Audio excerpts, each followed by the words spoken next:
ठाणे महानगरपालिकेच्या सार्वत्रिक निवडणुकीच्या प्रचाराच्या तोफा अखेर मंगळवारी सायंकाळी थंडावल्या.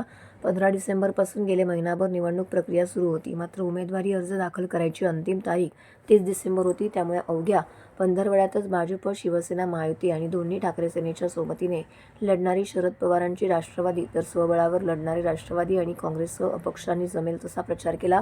यात ठाण्यात एकही चारही सभा न घेता प्रचारात महायुतीचंच वरचढ असल्याचं दिसून येत आहे. आता प्रचार थांबला असला तरी छुप्या बैठका आणि गाठीभेटीतून अर्थक कारणाला जोर आलेला आहे. ठाणे महानगरपालिकेच्या 33 प्रभागामध्ये एकूण 131 जागांसाठी राजकीय पक्षांसह अपक्ष असे एकूण 641 उमेदवार निवडणुकीच्या रिंगणामध्ये उभे होते.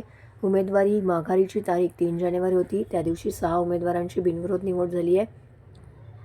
या बिनविरोध निवडीवरूनच बरेच रणकंदन माजून प्रचाराऐवजी बिनविरोध निवडीचाच मुद्दा ठाण्यामध्ये अग्रस्थानी होता. साधारणतः 4 जानेवारी नंतरच प्रचार, रॅली आणि मेळावा बैठका सुरू झाल्यात. महायुतीच्या वतीने उपमुख्यमंत्री एकनाथ शिंदे यांचे 2 रोड शो, मंत्री नितेश राणे यांची रॅली वगळता मुख्यमंत्री देवेंद्र फडणवीस यांची एक मुलाखत गडकरी रंकायतांमध्ये झाली. मात्र महायुतीच्याहीच एकही जाहीर सभा झालेली नाही. उपमुख्यमंत्री एकनाथ शिंदे यांनी कोपरीमध्ये बाईक रॅलीतून मतदारांशी संवाद साधलाय. भाजपचे आमदार संजय केळकर, आमदार निरंजन डावकर यांनी स्थानिक आमदारांच्या चौक सभा पार पाडल्यात. शरद पवारांच्या राष्ट्रवादीकडून सुप्रिया सुळे आणि बाळामामा म्हात्रे यांच्या प्रत्येकी 2 जाहीर सभा पार पडल्यात. तर आमदार जितेंद्र आव्हाड यांच्या वतीने रोड शो करण्यात आलाय. आव्हाडांनी कळवा मोगऱ्यामध्ये तळ ठोकला होता. दोन्ही ठाकरे बंधूंच्या युतीची एक जाहीर सभा पार पडली आहे. वंचितकडून सुजाता आंबेडकर यांच्या उपस्थितीमध्ये एक सभा पार पडली आहे.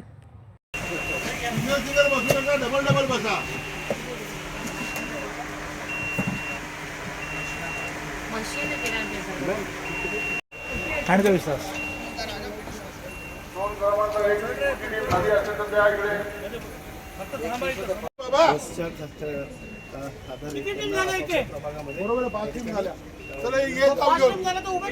आता आपण साहित्य वाटप करतो. ईव्हीएम मशीन देतोय, म्हणजे बॅलेट आणि कंट्रोल युनिट देतोय.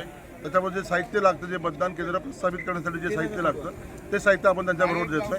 आता माझ्या 2 म्हणजे एकूण 12 टीम ज्या आहेत आणि 24 टीम ज्या आहेत आता मी रवाना करतो आहे.